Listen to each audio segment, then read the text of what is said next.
الحمد لله رب العالمين والعاقبة للمتقين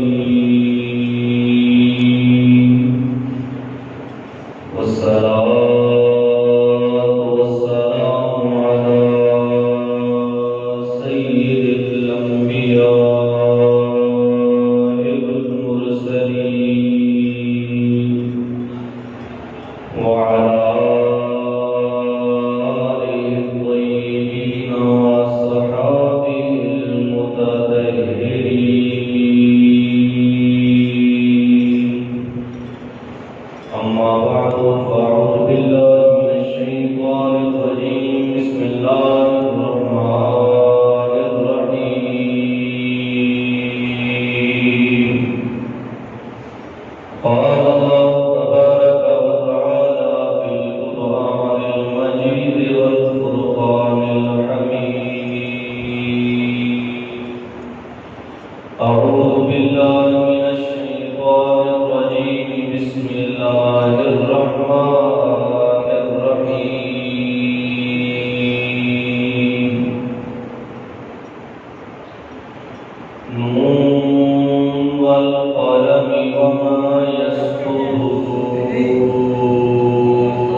فرمایا ہے محبوب ہم نے آپ کو اخلاق عظیم کا مالک بنایا، ہم نے آپ کو اخلاق حضرات مکرم، اخلاق حمید قرآن کی اس آیہ مبارکہ میں اگر غور کریں تو پتہ یہ چلتا ہے ہمیں، فرمایا وَإِنَّكَ لَعَلَىٰ خُلُقٍ عَظِيمٍ، ہم نے آپ کو اخلاق عظیم کا مالک بنایا ہے۔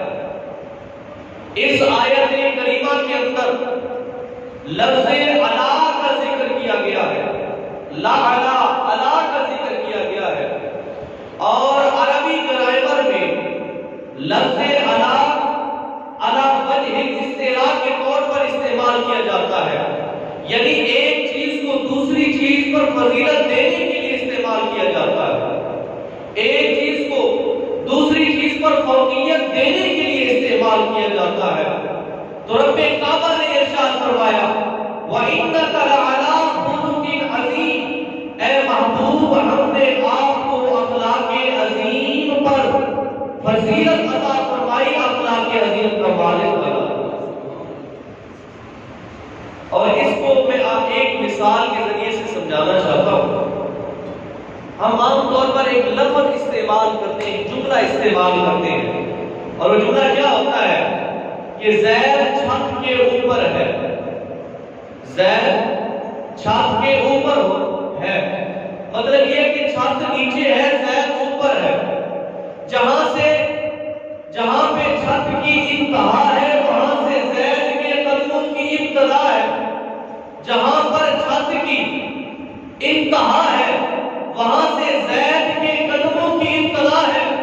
رب کعبہ نے ارشاد فرمایا وَإِنَّكَ لَعَلَىٰ خُلُقٍ عَظِيمٍ، اے محبوب، اے میرے نبی مکرم، جہاں پر اخلاق عظیم کی انتہا ہے وہاں سے تیرے پاک قدموں کی ابتدا ہے، وہاں سے تیرے پاک قدموں کی ابتدا ہے۔ اور شاید کوئی یہ سمجھے کہ حضور علیہ السلام کو جو عزت ملی، جو مقام ملا، جو نبوت ملی، جو رسالت ملی، جو محبوبیت ملی، جو مقام ملے، جو بلندیاں ملی، جو علوم ملا، وہ اس اخلاق کی وجہ سے ملا، نہ بلکہ اس اخلاق کو اگر عزت ملی ہے تو میرے محبوب کی نسبت کا صدقہ ہے، اس کا تعلق حضور کی ذات سے جڑا، اس اخلاق کا تو اللہ نے اس اخلاق کو بھی عزت دیا۔ میرے نبی علیہ السلام کے غلاموں، اخلاق میٹھا بولنے کا صرف نام نہیں ہے کہ اچھا بول لیا تو یہ اخلاق ہو گیا، اگرچہ یہ بھی اخلاق کے اندر شامل ہوتا ہے۔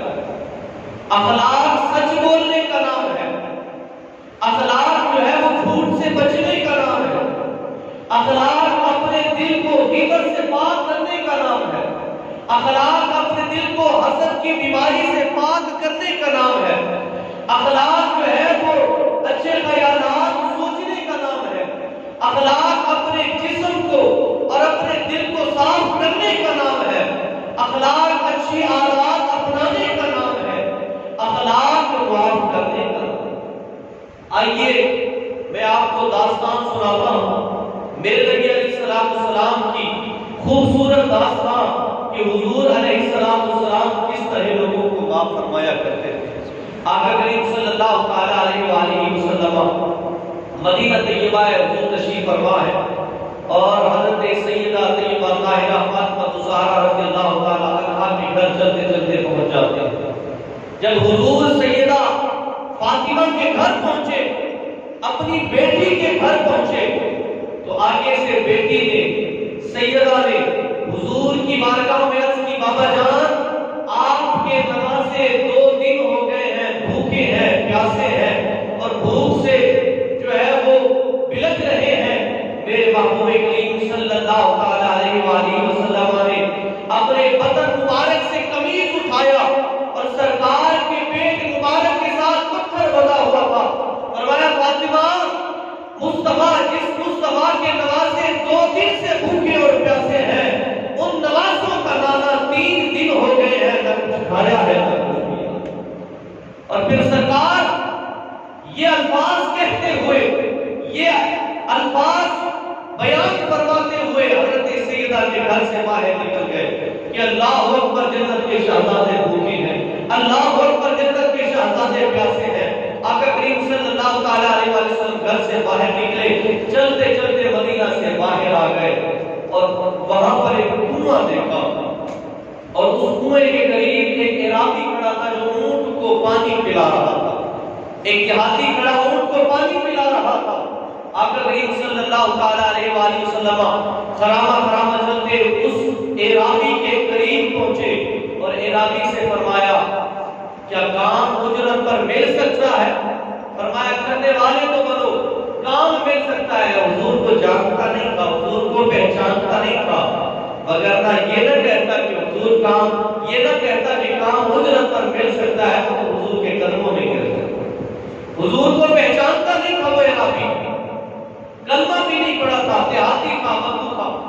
آقا کریم نے فرمایا کہ اجرت پر کام مل سکتا ہے؟ کہا کرنے والے تو بنو۔ آقا کریم نے فرمایا کیا کام ہے؟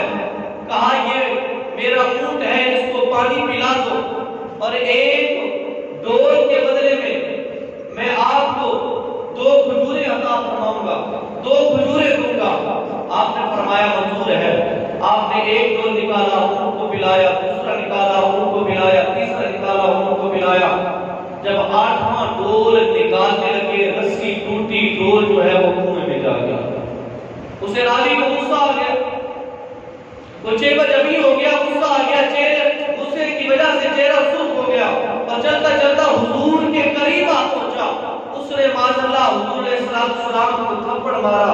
میرے آقا کریم صلی اللہ تعالیٰ علیہ وآلہ وسلم کا صبر دیکھیے، میرے محبوب کریم صلی اللہ تعالیٰ علیہ وآلہ وسلم کا، میرے محبوب کریم صلی اللہ تعالیٰ علیہ وآلہ وسلم کا برداشت کرنا دیکھیے۔ حضور کی پیشانی پر بل بھی نہ آئے، آقا کریم علیہ السلام نے غصہ بھی نہ فرمایا اور یہ بھی نہ کہا کہ تو نے مجھے تھپڑ کیوں مارا۔ آقا کریم صلی اللہ تعالیٰ علیہ وآلہ وسلم نے فرمایا کہ تو نے مجھے تھپڑ اس لیے مارا ہے کہ یہ ڈول کنویں کے اندر گر گیا ہے، میں تجھے ڈول نکال کے دکھا سکتا ہوں۔ میرے محبوب کریم صلی اللہ تعالیٰ علیہ وآلہ وسلم نے اپنے ید اللہ والے ہاتھ اس کنویں کے جانب کیے۔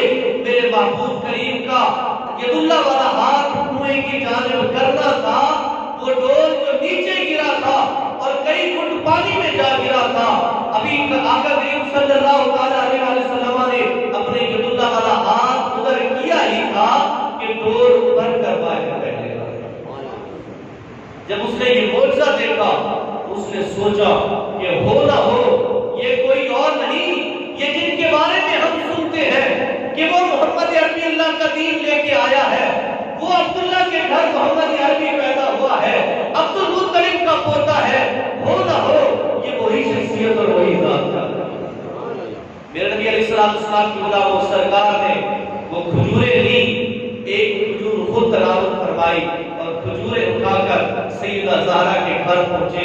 ادھر پیچھے سے عرابی کو پتہ چل گیا کہ یہ ہو نہ ہو یہ محمد مصطفیٰ ہے۔ اس نے اپنا چاقو اٹھایا اور جس ہاتھ سے مصطفیٰ کریم کو مارا تھا، معاذ اللہ اسی ہاتھ کو جو ہے وہ اپنے جسم سے جدا کر دیا۔ میرے نبی کے غلاموں، اس عرابی نے نبی کی امت کو پیغام دیا، او میرے نبی کا کلمہ پڑھنے والوں، میرے نبی کی غلامی کا دم کرنے والوں، جو ہاتھ حضور کی عزت کے خلاف اٹھے، جو آنکھ حضور کی عزت کے خلاف اٹھے، جو زبان حضور کی عزت کے خلاف بولو، یہ عرابی کا فیصلہ ہے، یہ صحابی کا فیصلہ ہے، اس ہاتھ کو جدا کر دو، اس آنکھ کو نکال دو اور اس زبان کو نکال کے باہر کرے۔ یہ اس نے ہمیں پیغام دیا ہے۔ اس نے وہ ہاتھ اٹھایا اور اپنے اونٹ کی نکیل کو تھاما اور چلتے چلتے مسجد نبوی میں پہنچے۔ پوچھا کہ محمد عربی کہاں ہے؟ حضرت بلال، حضرت سلمان فارسی رضی اللہ تعالیٰ عنہ موجود تھے۔ کہا آؤ میں تمہیں بتاتا ہوں میرے محبوب کریم کہاں ہے۔ لے گئے حضرت سیدہ طیبہ طاہرہ فاطمہ الزہرا رضی اللہ تعالیٰ عنہا کے گھر۔ کہا اب دروازے پر دستک دو، میرے محبوب کریم تشریف لے آئے۔ جب دروازے پر دستک دی تو اندر سے آواز آئی من دکل باب، دروازے پر آنے والے کون ہو؟ کہا میں عرابی ہوں، میں نے حضور کی ذات کے ساتھ زیادتی کی ہے، معافی مانگنے آیا ہوں۔ اللہ تعالیٰ علیہ وسلم نے جب یہ سنا تو حضور سے رہا نہ گیا، حسنین کریمین کو نیچے بٹھایا اور باہر آئے، دیکھا وہی اعرابی ہے، دیکھا وہی اعرابی ہے۔ میرے نبی کے غلاموں، اگر ہمارے ساتھ کوئی اس طرح کرتا تو آج ہمیں بدلہ لینے کا موقع تھا، پھر وہ ہمارے سامنے بھی آ جاتا۔ اگر ہمارے ساتھ ہمیں کوئی تھپڑ مارتا پھر وہ ہمارے سامنے آ جاتا اور ہوتا بھی اکیلا۔ یقیناً آپ اور میں جس اخلاق کی بستی سے گزر رہے ہیں، جتنا ہمارا برا ہوا گرا ہوا اخلاق ہے، یقیناً ہم اپنا بدلہ لیتے، ہم اپنا انتقام لیتے، لیکن میرے محبوب کریم صلی اللہ تعالیٰ علیہ وسلم کے اخلاق پر قربان جائے، حضور نے بدلہ نہیں لیا۔ حضور آقا کریم صلی اللہ تعالیٰ علیہ وسلم نے اپنے چہرے کے اوپر غصہ نہیں دکھایا، حضور کا چہرہ غصے سے سرخ نہیں ہو گیا، بلکہ آقا کریم صلی اللہ تعالیٰ علیہ وسلم جب باہر نکلے اس اعرابی کو دیکھا تو سینے سے لگا دیا، صرف سینے سے نہیں لگایا، فرمایا اگر کلمہ پڑھ لو، اگر کلمہ پڑھ لو تو میرا یہ ہاتھ بھی درست ہو جائے گا۔ کہا آقا جن کا اتنا اخلاق اعلیٰ ہو، جو اپنے دشمنوں کو معاف فرمانے والا ہو، اس نبی کا کلمہ کیوں نہ پڑھے؟ پھر آقا کریم صلی اللہ تعالیٰ علیہ وسلم کا کلمہ پڑھا اور پھر حضور علیہ السلام نے اس کا وہ کٹا ہوا ہاتھ اس کے ساتھ جوڑا اور حضور نے وہ لب مبارک اس کے اوپر ڈالا تو وہ ہاتھ ایسے ہو گیا جیسے اسے کچھ ہوا ہی نہیں۔ یہ وہ لب مبارک ہے کہ کڑوے کنویں کے اندر بھی ڈالے تو وہ میٹھا ہو جاتا ہے۔ یہ وہ لب مبارک ہے کہ اگر کسی صحابی کی آنکھ نکل جائے وہاں پر لگا کر یہ جوڑ دیا جائے تو نگاہ اور زیادہ ہو جاتی ہے۔ یہ وہ لب مبارک ہے اگر پنڈلی کٹ جائے جنگ کے میدان میں میرے محبوب لگاتے ہیں تو پنڈلی درست ہو جاتی ہے۔ میرے محبوب کریم صلی اللہ تعالیٰ علیہ وسلم کی ہر ادا اللہ تبارک و تعالیٰ نے بے مثال بنائی۔ میرے نبی کے غلاموں، اخلاق جو ہے یہ معاف کر دینے کا نام ہے۔ مکہ والوں نے حضور کی ذات کے ساتھ کیا کچھ ظلم نہیں کیا، لیکن جب فتح مکہ ہوا آقا کریم صلی اللہ تعالیٰ علیہ وآلہ وسلم وہاں پر پہنچے، فرمایا لا تثریب علیکم اليوم، فرمایا آج کے دن جب محمد عربی صلی اللہ تعالیٰ علیہ وآلہ وسلم غالب آ گئے ہیں، فرمایا آج کے دن محمد عربی انتقام نہیں لیں گے، اپنا بدلہ نہیں لیں گے۔ اگرچہ تم نے میرے دوستوں کو مارا، اگرچہ تم نے میرے رشتہ داروں کو قتل کیا، مجھے اپنے بدن سے نکالا، فرمایا محمد عربی کا اخلاق یہ ہے کہ آج کے دن محمد عربی تم ساروں کو معاف فرما دے۔ یہ حضور کے اخلاق ہے۔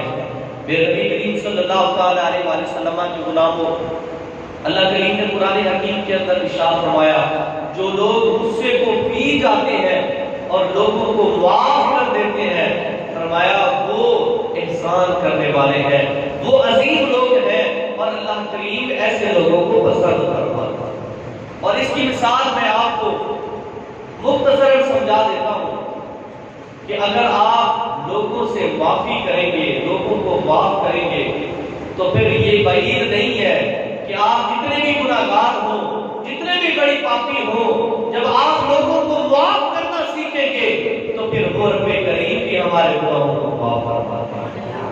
میرے نبی علیہ السلام کے غلاموں، حضور کے اخلاق کی دوسری جھلک بھی حضور دوسروں کو عزت دیا کرتے تھے، حضور دوسروں کو عزت دیا کرتے تھے۔ آج ہمارے اندر یہ چیز بہت مفقود ہو چکی ہے کہ ہم اپنے بالخصوص اپنے گھر والوں کو، اپنے بھائیوں کو، اپنے رشتہ داروں کو بہت ہی کم عزت دیتے ہیں۔ اگر سرکار کی سیرت طیبہ کو پڑھا جائے تو آقا کریم صلی اللہ تعالیٰ علیہ وسلم باقی لوگوں کی نسبت اپنے رشتہ داروں کو بہت زیادہ سے زیادہ عزت دیا کرتے ہیں۔ آقا کریم علیہ السلام نے ارشاد فرمایا اکرموا اولادکم، اپنی اولاد کو عزت دیا کرو، اپنی اولاد کو عزت دیا کرو۔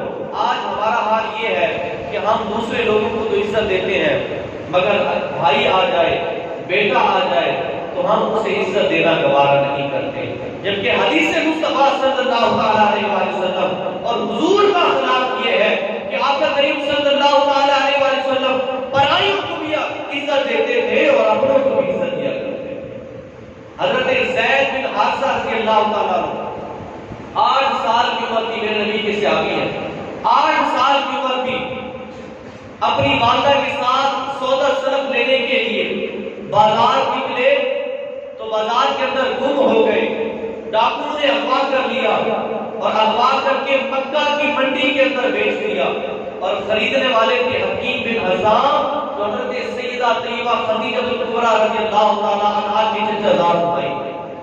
جب حکیم بن حزام نے خریدا تو انہوں نے کچھ دن اپنے پاس رکھ کے حضرت زید بن حارثہ کو سیدہ طیبہ طاہرہ حضرت خدیجہ کبریٰ رضی اللہ تعالیٰ عنہ کی بارگاہ میں خدمت کے طور پر پیش کر دیا، تو فضل پیش کر دیا۔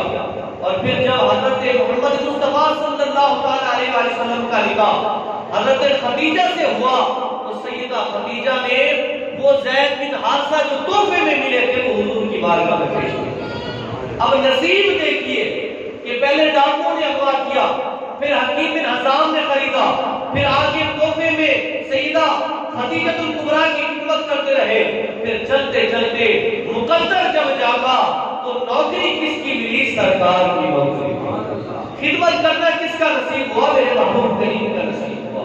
میرے نبی علیہ السلام کی جناب حضور کی خدمت کر رہے ہیں، دن گزرتے جا رہے ہیں، دن ہفتوں میں، ہفتے مہینوں میں، مہینے سال میں گزرتا جا رہا ہے وقت۔ زید بن حارثہ کے گاؤں کے کچھ لوگ مکہ میں کچھ خرید و فروخت کرنے کے لیے آئے تو انہوں نے دیکھا وہ زید جو حارث کا بیٹا ہے، جس کے غم میں حارث رو رو کے انتحار ہے اور اس کے لیے بڑا پریشان رہتا ہے، ہر وقت اس کی آنکھیں نم رہتی ہیں، وہ زید محمد عربی کے قدموں میں زندگی گزار رہا ہے۔ جب یہ واپس گئے اس کی بستی کے لوگ تو حارثہ کو کہا، حارثہ جس زید کے لیے تو روتا ہے ہم تمہیں بتائیں زید کہاں رہتا ہے؟ اس نے کہا بتاؤ میرا بیٹا، میرے دل کا ٹکڑا، میرے جگر کا ٹکڑا کہاں رہتا ہے؟ کہا تمہارا جگر پالا وہ مکہ کے سردار محمد عربی کی غلامی میں زندگی بسر کر رہا ہے۔ حضرت زید بن حارثہ کے والد محترم سب کچھ بیچ کے آپ نے جو پیسے ملے حضرت زید کے والد کو وہ پیسے اٹھا کے اپنے بھائی کو ساتھ لیا اور مکہ المکرمہ پہنچ گئے، حضور کی خدمت میں پہنچے۔ حضرت زید حضور کی خدمت کر رہے تھے، آقا کریم صلی اللہ علیہ وسلم بھی تشریف فرما تھے۔ حضرت زید کو اس کے والد نے بلایا، او میرے بیٹے زید۔ حضرت زید حضور کی خدمت کر رہے تھے، پیچھے مڑ کے دیکھا تو ابا جی نظر آئے، رہا نہ گیا، اتنے عرصے سے جدا ہوئے تھے۔ حضرت زید اٹھے اور اپنے باپ کے سینے سے لگ گئے۔ جب تھوڑی سی محبت کم ہوئی تو حضرت زید کی والد محترم نے حضور کی خدمت میں عرض کیا، یا رسول اللہ آپ جتنا اس کی قیمت لینا چاہے، جتنا پیسے لینا چاہے لے لے، مگر میرے بیٹے کو آزاد کرو۔ فرمایا تو پہلے ہی آزاد ہے، اگر زید تمہارے ساتھ جانا چاہتا ہے تو محمد عربی اسے آزاد کرتا ہے، یہ چلا جائے۔ حضرت زید نے ایک نگاہ اپنے باپ کے چہرے کی طرف ڈالی اور ایک نگاہ حضور کے چہرے کی طرف ڈالی۔ آقا کریم نے فرمایا زید تمہارا کیا خیال ہے، جاتے کیوں نہیں اپنے ابا جان کے ساتھ؟ اتنا عرصہ ہو گیا ہے اپنے باپ سے جدا ہو، اپنی اماں سے جدا ہو، اپنے بھائی سے جدا ہو، اپنی بہنوں سے جدا ہو، اپنے رشتہ داروں سے جدا ہو، جاؤ نہ ساروں سے جا کے ملو، وہاں پر تمہیں بھائی بھی ملیں گے، وہاں پر بہنیں بھی ملیں گی، وہاں پر باپ بھی ملے گا، وہاں پر اماں جیسی پاک ہستی بھی ملے گی۔ عرض کی سونا سارے تو ملیں گے، مجھے یہ بھی بتائے محمد عربی بھی وہاں ملے گے، مجھے یہ تو بتائے۔ کہا وہ تو یہاں ملیں گے۔ تو عرض کی یا رسول اللہ پھر یہ زید آپ کے قدموں سے دور نہیں ہوتا، یا رسول اللہ اپنے اس غلام کو اپنے قدموں سے دور نہ کیجیے، یہ آپ کے قدموں میں زندگی بسر کرنا چاہتا ہے۔ حضرت زید رضی اللہ تعالیٰ عنہ جب یہ جملے کہے، آقا کریم نے دیکھیے کس طرح عزت عطا فرمائی۔ حضور نے زید کا ہاتھ، حضرت زید بن حارثہ کا ہاتھ پکڑا اور پکڑ کر صحن مکہ میں گئے، صحن حرم میں گئے، اور وہاں پر جو کفار مکہ بیٹھے تھے، جو مکہ کے سردار بیٹھے تھے، انہیں مخاطب کر کے فرمایا، او مکہ کے سرداروں یاد رکھنا آج سے زید لاوارث نہیں بلکہ یہ محمد عربی کا بیٹا۔ دیکھیں حضور نے کس طرح عزت عطا فرمائی۔ حضور کے اخلاق میں یہ چیز شامل ہے کہ حضور اپنوں کو بھی عزت دیتے تھے، حضور برائیوں کو بھی عزت دیتے تھے۔ میرے نبی علیہ السلام کے غلاموں، حضور کے اخلاق میں سے یہ چیز بھی شامل تھی کہ آقا کریم صلی اللہ تعالیٰ علیہ وسلم دوسروں کی مدد کیا کرتے تھے۔ حضور مدینہ کے مکہ کے چوک پر نکلے ہیں تو ایک بڑھیا اپنا سامان اٹھائے بیٹھی ہے، ایک بڑھیا اپنا سامان اٹھائے بیٹھی ہے، کہتی بھتیجے سامان تو میرے سر کے اوپر رکھوا دے۔ جب یہ حضور نے کلام سنا تو آپ نے اٹھایا تو وہ وزنی تھی، اس کی گٹھڑی، اس کی گٹھڑی جو تھی وہ وزنی تھی۔ آقا کریم علیہ السلام نے اٹھا کے اس کو بڑھیا کے سر پر نہیں رکھا بلکہ اپنے سر انور کے اوپر رکھ دیا اور کہا بتائیے جانا کہاں ہے؟ چلتے گئے کہا بڑھیا یہ تو بتاؤ کہ مکہ چھوڑ کے کیوں جا رہی ہو؟ کہا یہاں پر ایک محمد نامی ایک جادوگر آیا ہے معاذ اللہ، جو لوگوں کا دین دھرم چھین لیتا ہے، جس کو دیکھتا ہے یا جو اسے دیکھتا ہے پھر اس کا دل جو ہے اسی کی طرف چلا جاتا ہے، اسے اپنا کلمہ پڑھا دیتا ہے، ان لوگوں سے دین دھرم چھین لیتا ہے۔ بس یہی باتیں کرتی چلی جا رہی ہے کہ بڑھیا کی منزل آ گئی۔ آقا کریم نے وہ گٹھڑی نیچے رکھی، کہا بیٹے یہ تو بتاؤ تمہارا نام کیا ہے؟ مجھ سے لوگ پوچھیں گے تو میں انہیں بتاؤں گی کہ ایک جادوگر کی وجہ سے میں مکہ کی بستی چھوڑ آئی ہوں، مگر میں تمہیں بتاؤں کہ وہاں پر ایسا نوجوان بھی رہتا ہے جو لوگوں کی مدد کرتا ہے، جو کمزوروں کی مدد کرتا ہے، جو کمزوروں کا بوجھ اٹھاتا ہے، مجھے بتاؤ تو صحیح تمہارا نام کیا ہے؟ تو آقا کریم علیہ السلام نے مسکراتے ہوئے فرمایا بڑھیا جس محمد عربی سے تو ڈر کے آئی ہے وہ محمد عربی تیرے سامنے کہا پھر اگر محمد عربی تمہارا نام ہے تو تیرا جادو میرے اوپر چل گیا، مجھے اپنا کلمہ پڑھا کے دین اسلام کے اندر داخل کر۔ یہ سرکار کے اخلاق میں یہ چیز شامل ہے کہ دوسروں کی مدد کرنا۔ آج ہمارے یہاں یہ چیز بہت مایوس سمجھی جاتی ہے، دوسروں کی مدد کرنا، اور پھر اگر ہم کسی غریب کی مدد بھی کر رہے ہوتے ہیں تو اس انداز میں مدد کر رہے ہوتے ہیں کہ اس غریب کی عزت نفس مجروح ہو رہی ہوتی ہے۔ اگر غریب کو ہم کچھ دے رہے ہوتے ہیں تو 8-7 سیلفیاں ہوتی ہیں، 8-10 اخباروں پر ہماری تصویریں ہوتی ہیں تاکہ لوگوں کو پتہ چل جائے کہ یہ بڑا مددگار ہے، یہ بڑا لوگوں کے ساتھ تعاون کرتا ہے، یہ غریبوں کی مدد کرتا ہے۔ نہ میرے بھائی نہ، یہ مدد نہیں ہے، یہ ریاکاری ہے اور غریب کی عزت نفس جو ہے وہ مجروح ہو رہی ہے۔ مدد تو یہ ہے کہ اس ہاتھ سے دو اور اس ہاتھ کو بھی پتہ چلے۔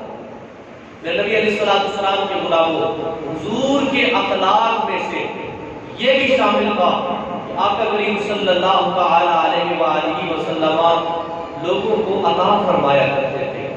جو کچھ بھی حضور کے پاس ہوتا حضور غریبوں کو اور مسکینوں کو عطا فرمایا کرتے تھے۔ مدینہ طیبہ کے اندر ایک بیوہ عورت تھی اور اس کا ایک چھوٹا سا 7 سے 8 سال کا بچہ تھا۔ اس بیوہ عورت کا لباس بوسیدہ ہو گیا، اس کا ستر ڈھانپنے کے لیے جو ہے اس کے پاس کپڑے نہیں تھے۔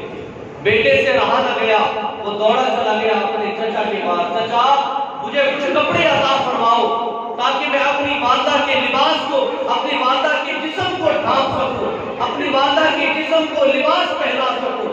اس کے چچا نے منع کر دیا۔ واپسی آ رہا تھا تو کسی نے کہا کہ ادھر کیوں نہیں جاتے، ادھر مسجد نبی کے اندر جو محمد عربی ہے، جو غریبوں کے ماما ہیں، ان کی خدمت میں کیوں نہیں جاتے؟ کہا پہلے اماں سے تو اجازت لے لوں۔ جب گھر پہنچے تو اماں سے کہا اماں جی مجھے اجازت دے دیجیے، مذہب کا وہ بچہ بھی یہودی تھا، وہ خاتون بھی یہودی تھی، اماں جی مجھے اجازت دیجیے، میں جو ہے وہ محمد عربی کی خدمت میں جانا چاہتا ہوں، مجھ سے آپ کی جو ہے وہ جسم کا پرانا ہونا نہیں دیکھا جاتا، مجھ سے آپ کا یہ جسم کا پرانا ہونا نہیں دیکھا جاتا، آپ مجھے اجازت فرمائیں۔ ماں کا بیٹا وہ تو دین دھرم چھین لیتے ہیں، وہ تو دین دھرم لے لیتے ہیں، تم اس کی خدمت میں جاؤ گے تو مسلمان ہو جاؤ گے، مجھے ڈر ہے کہ کہیں تم مسلمان نہ ہو جاؤ، بس اسی ڈر سے نہیں جانے دیتی۔ کہا ماں اس بات کا خوف نہ رکھو، میں جانوں میرا کام جانے۔ جب وہ بچہ چلتے چلتے حضور کی خدمت میں پہنچا، سب سے پہلے اس نے یہ کہا کہ میں آپ کا کلمہ نہیں پڑھوں گا، میں آپ کا دین جو ہے وہ کیا نہیں کروں گا، آپ مجھے دین کی تبلیغ نہیں کریں گے۔ آپ نے فرمایا نہ میں تمہیں دین کی تبلیغ کروں گا اور نہ ہی میں تمہیں دین کی طرف بلاؤں گا۔ آپ صلی اللہ تعالیٰ علیہ وسلم مسکرائے، فرمایا مانگو کیا مانگنا چاہتے ہو؟ عرض کی میری والدہ کا لباس نہیں ہے، مجھے کچھ کپڑے چاہیے۔ آقا کریم صلی اللہ تعالیٰ علیہ وسلم نے اپنے دوش اقدس پر جو کالی کملی تھی وہ اتاری اور اتار کر اس بچے کو ہدایت فرمایا۔ اس بچے نے وہ کالی کملی والی چادر اٹھائی اور اپنی ماں کی خدمت میں پہنچا اور کہا اماں جی میں یہ چادر لے آیا ہوں لیکن میں اپنا دین بھی بچا آیا ہوں، میں نے اپنا دین نہیں دیا۔ اس کی ماں نے وہ چادر اوڑھی، کہا اب دین بچانے کی ضرورت بھی نہیں ہے، چلو میں بھی چلتی ہوں تم بھی چلو حضور کی خدمت میں کلمہ پڑھتے ہیں۔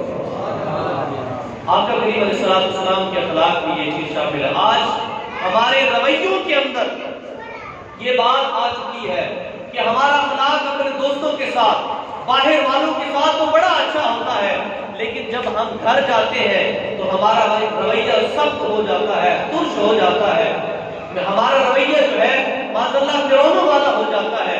ہم گھر جاتے ہی جناب والا سردار بن جاتے ہیں، اپنی جو ہے وہ زوجہ کے ساتھ، رفیقہ حیات کے ساتھ ہمارا رویہ اچھا نہیں ہوتا، ہمارا اپنے بچوں کے ساتھ رویہ اچھا نہیں ہوتا۔ میرے بابا علیہ السلام کا فرمان ہے خیرکم خیرکم لأہلہ وأنا خیرکم لأہلہ، فرمایا تم میں سے صوفی بھی اچھے ہیں، تم میں سے جو ہے وہ نمازی بھی اچھے ہیں، حاجی بھی اچھے ہیں، لیکن میں محمد عربی اعلان فرماتا ہوں تم ساروں میں سے سب سے اچھا وہ ہے جس کا اپنے گھر والوں کے ساتھ رویہ اچھا۔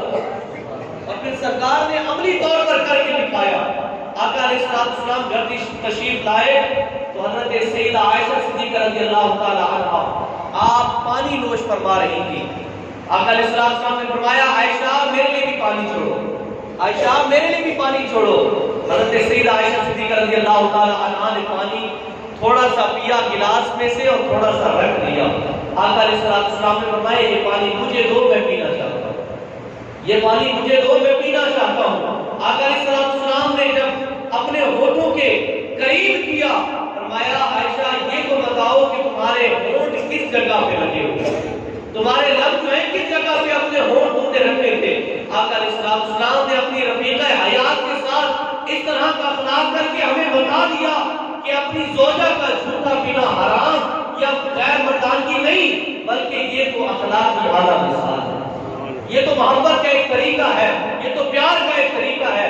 اور آقا علیہ السلام جب حضرت سیدہ عائشہ صدیقہ رضی اللہ تعالی عنہا سے کچھ پیار فرمانا چاہتے تو آپ اسے حمیرہ کے لقب سے پکارا کرتے تھے، اے حمیرہ ادھر آؤ، یہی فرماتے تھے عائشہ، فرمایا حمیرہ ادھر آؤ۔ تو میرے نبی علیہ السلام کے غلام کو معاف کرنا حضور کے اخلاق میں شامل ہے، برداشت کرنا حضور کے اخلاق میں شامل ہے، اور جھوٹ سے بچنا حضور کے اخلاق میں شامل ہے، اچھے خیالات اپنے دل میں بٹھانا، اپنے ذہن میں بٹھانا حضور کے اخلاق میں شامل ہے، اچھی عادات قائم کرنا حضور کے اخلاق میں شامل ہے، برائی سے اجتناب کرنا، دوسروں کے بارے میں اچھا گمان کرنا، یہ بھی حضور کے اخلاق میں شامل ہے۔ دعا ہے اللہ تبارک و تعالی ہمیں حضور کے اخلاق حسنہ پر عمل کرنے کی توفیق عطا فرمائے۔ وما علیہ